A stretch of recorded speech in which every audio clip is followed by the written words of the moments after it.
Wow, bunso mag-settle down na at the age of 25. Magandang araw po sa inyong lahat mga ka-viewers, Medeth communities, supporters, fanatics, and Jamdith community, silent and independent viewers around the globe.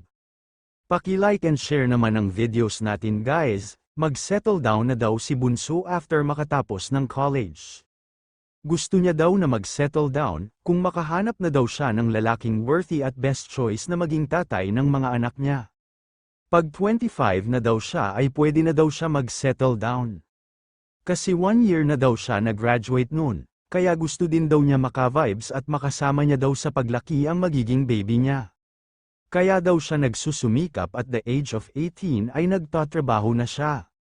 At matupad na niya ang pangarap ng mga magulang niya. Sa pamilya niya, kasi pala gusto niya na at the age of 25 mag-settle down na siya.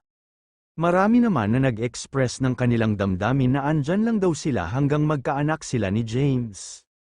Natawa naman si Bunso, we never know sabi niya. Meron din sabi na hanggang sa pagtanda mo Bunso hindi daw nila iiwanan siya. Sana din daw na maabutan pa nila ang magkaroon siya ng anak. Ipagdasal daw natin na bigyan pa ng mahabang buhay ang mga viewers niya.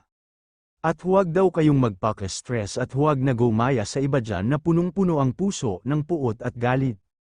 Kasi nakakatanda daw yon, huwag na daw kayong ma-high blood. Iwas daw kayo sa stress, pwede naman daw kahit hindi pa 25 basta nahanap na daw ni Bunso ang right man para sa kanya.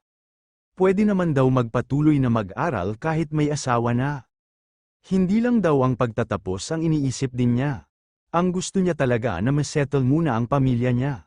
Pag okay na daw ang family niya stable and settled na, ay pwede na daw siya mag-asawa kahit pa daw hindi pa siya tapos sa pag-aaral, basta nakita na daw niya ang family niya settled na, at nakahanap na siya na pwede siya mag-build ng empire sa lalaking ito, ay pwede na daw siya mag-settle down, hayaan niyo na daw sila ang ma-high blood sa atin basta tayo daw ay kalma lang at relax, alagaan daw natin ang health natin guys. Hanggang dito po muli mga ka-viewers. Maraming salamat po sa inyong lahat.